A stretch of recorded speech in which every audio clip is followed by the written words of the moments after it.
Hello मुलांनो, आपण EVSचा the animals around us हा धडा शिकतो आहोत. मागच्या वेळी आपण शिकलो त्याचा पहिला भाग. त्यात आपण शिकलो काइंड्स ऑफ क्रीचर्स म्हणजे प्राण्यांचे प्रकार. मग त्यात कुठले कुठले प्रकार आपण बघितले? ॲनिमल्स. ॲनिमल्सला काय काय असतं? They have 4 legs, 2 ears and 1 tail. मग आहे बर्ड्स. बर्ड्सला काय असतं? They have 2 wings, 2 legs and 1 beak. मग थर्ड नंबरला आहे इन्सेक्ट म्हणजे छोटे छोटे कीटक. त्यांना काय असतात? 6 legs आणि 2 pairs of wings. मग आहे 4 नंबरला रेप्टाइल्स म्हणजेच क्रॉलिंग क्रीचर्स. ते काय असतात? ते सरपटणारे प्राणी असतात. दे क्रॉल ऑन द ग्राउंड. हो ना, काही जणांना पाय शॉर्ट लेग्स असतात तर काही जणांना लेग्सच नसतात. हां, आणि मग होतं नंबर 5 वॉटर क्रीचर्स म्हणजे पाण्यात राहणारे प्राणी. जसं फिश आपल्या पुस्तकात दिलं आहे, हो की नाही? आणि त्यानंतर 6वा नंबर आहे वॉटर अँड लँड क्रीचर्स म्हणजे पाण्यात व जमिनीवर दोन्हीकडे राहू शकणारे प्राणी. तर हे 6 टाइप्स किंवा काइंड्स ऑफ क्रीचर्स तुम्हाला आता नक्कीच पाठ असतील असं मी समजते. आणि आता पुढचा धडा शिकवायला घेते आहे. त्यासाठी पेज नंबर 49 तुम्ही बघायचं आहे. बघा, हा आजचा आपला धडा आहे. Animals are of 2 types. Animals 2 प्रकारचे आहेत. आपल्याला हे खूप आधीपासून माहिती आहे. म्हणजे काय बरं? एक आहे वाईल्ड ॲनिमल्स आणि दुसरा आहे डोमेस्टिक ॲनिमल्स. त्यातला पहिला आपण बघूया वाईल्ड ॲनिमल्स म्हणजे जंगली प्राणी, जंगलात राहणारे प्राणी. बघा, पहिलंच वाक्य किती छान दिलंय. वाचताय ना माझ्याबरोबर बोट ठेवून? Some animals live in the forest. काही प्राणी कुठे राहतात? फॉरेस्टमध्ये राहतात म्हणजे जंगलात राहतात. They are called wild animals. जे जंगलात राहतात त्यांना वाईल्ड ॲनिमल्स म्हणजेच जंगली प्राणी असे म्हणतात. Some of the wild animals are. मग आता ही काही नावं दिली आहेत. तसे तर खूप प्राणी आहेत, आपल्याला माहिती आहे. आपण प्राण्यांच्या खूप गोष्टी पण ऐकतो. पण आपल्या पुस्तकात काय काय नावं दिली आहेत बघा. Elephants, tigers, lions, giraffes, zebras, monkeys, snakes, crocodiles and deer. हे सगळे प्राणी तुम्हाला आता माहिती आहेत की हे सगळे वाईल्ड ॲनिमल्स आहेत. हे फक्त जंगलात राहतात. आपण यांना आपल्या घरी आणू शकतच नाही किंवा आपल्यासारखं कुठे इकडे आपल्या आजूबाजूला आपल्याला ते दिसू शकत नाहीत, दिसत नाहीत. We can see these animals in a zoo also. आता झू म्हणजे प्राणी संग्रहालय. हे तर तुम्हाला माहिती आहे. जसं आपल्या इथे सिद्धार्थ गार्डन आहे, त्याच्यामध्ये एक झू आहे.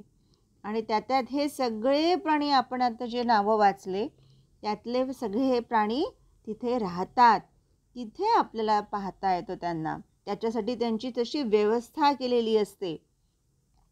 त्यांच्याकडून आपल्याला काही इजा होऊ नये किंवा आपल्यामुळे त्यांना काही त्रास होऊ नये असं त्यांना ठेवलेलं असतं. पिंजरे केलेले असतात.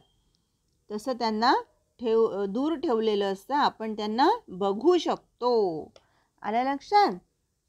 आता पुढचं पान बघूया.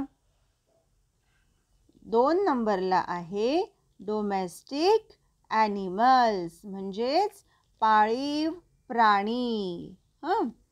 म्हणजे काय ते आता बघूया. आधी नावं आहेत मग त्याचा अर्थ दिलाय. Some of the domestic animals are cows, buffaloes, goats, sheep, bulls, horses, donkeys, camels, parrots, hens, dogs and cats. बघा, ही नावं आपल्याला सगळी माहिती आहेत आणि हे प्राणी तर आपल्या आजूबाजूला आपण नेहमी बघत असतो. बघा बरं पुढे काय दिलंय. They are called domestic animals because they live in or around people's houses. हां, म्हणजे काय, तर याच्यातले काही प्राणी आपल्या घरात तर काही आपल्या आजूबाजूला राहत असतात. People feed and tend them. लोक त्यांना खाऊ घालतात आणि त्यांची काळजी घेतात. Some domestic animals give us milk, meat and wool. याच्यातले काही प्राणी दूध देणारे आहेत. म्हणजे काय बरं, गाय, म्हैस आणि बकरी हे आपल्याला दूध देतात. मीठ म्हणजे मांस, काही प्राण्यांचं मांस खाल्लं जातं. अँड वूल, वूल म्हणजे लोकर. मग लोकर कोणाकडून मिळते आपल्याला? शीपकडून, म्हणजे मेंढी जर असते की नाही, तिच्याकडून आपल्याला लोकर मिळत असते, ज्याचा आपण स्वेटर घालत असतो. Some domestic animals are kept as pets. त्यांना असे आपले पेट म्हणून आपण ठेवत असतो. म्हणजे जसं डॉग आहे आपला. का बरं आपण कुत्रा पाळतो बरं? कारण तो आपला छान मित्र होतो आणि मुख्य म्हणजे आपल्या घराचं रक्षण तो करत असतो. कोणीही अनोळखी व्यक्ती आला तर तो भुंकतो. अनोळखी व्यक्तीला तो आपल्या घरात येऊ देत नाही. अशा पद्धतीने तो आपल्या घराचं रक्षण करतो. तर आपण पाळीव प्राणी का पाळतो? तर ते आपल्याला उपयोगी पडत असतात. त्यांच्याकडून आपल्याला काही ना काही मिळत असतं, म्हणून आपण त्यांना पाळतो. आणि त्यांना पाळण्यामध्ये कुठला धोकाही नसतो. जसं आपण वाघ, सिंह हे पाळू शकत नाही, पण गाय, म्हैस, गाढव, घोडा हे प्राणी मात्र असे धोकादायक नाही आहेत. आपण त्यांना आपल्या घरी पाळू शकतो. गाईसाठी, म्हशीसाठी असे गोठा बांधला जातो छान आपल्या घराशेजारी. त्याच्यामध्ये त्यांना ठेवायचं असतं आणि त्यांची काळजी खूप घ्यायची असते. आपले जसे घरातले मेंबर्स जसे असतात, आपले सदस्य जसे घरातले असतात, तसेच ते आपल्या घरातले सदस्यच असतात. त्यांना जर आपण पाळत असू तर त्यांची काळजी पण तेवढी घ्यायला पाहिजे. त्यांना वेळेवर पाणी दिलं पाहिजे, खायला दिलं पाहिजे. नंतर त्यांची स्वच्छता पण राखली गेली पाहिजे. बरोबर आहे. आता खाली आपण रिमेंबर वाचूया. Animals like cows, buffaloes, dogs, camels, elephants etcetera live on land. They have 4 legs and a tail. म्हणजेच ॲनिमल्सचेच टाईप दिले आहेत बघा. हे कोणते कोणते? काऊज, बफेलोज, ह्यांना सगळ्यांना काय आहे बघा, 4 पाय, 2 कान आणि 1 टेल, 1 शेपूट. बरोबर आहे. Number 2, lizards, tortoise etcetera have short legs. पाल आणि टॉर्टॉइज म्हणजे कोण? कासव. याला कसे पाय असतात? शॉर्ट लेग्स, छोटे छोटे पाय असतात. त्याच्यामुळे त्यांना पायांवर उभं राहून चालता येत नाही, जसं गाय, म्हैस चालतात तसे. पण त्या पायांचा सपोर्टनी ते असे सरपटत चालू शकतात. Number 3, snakes have no legs. Snakes म्हणजे साप. सापाला पायच नसतात, त्याला पूर्ण आपलं शरीर सरपटत न्यावं लागतं. Number 4, crocodiles, frogs etcetera live both in water and on land. हे आपण आता पाहिलं आपल्या धड्यामध्ये 6 नंबरचं. कोण आहेत हे creatures? Water and land creatures, म्हणजे जे पाण्यात पण राहतात आणि पाण्याच्या बाहेर म्हणजे जमिनीवर पण राहतात. Number 5, fish live only in water.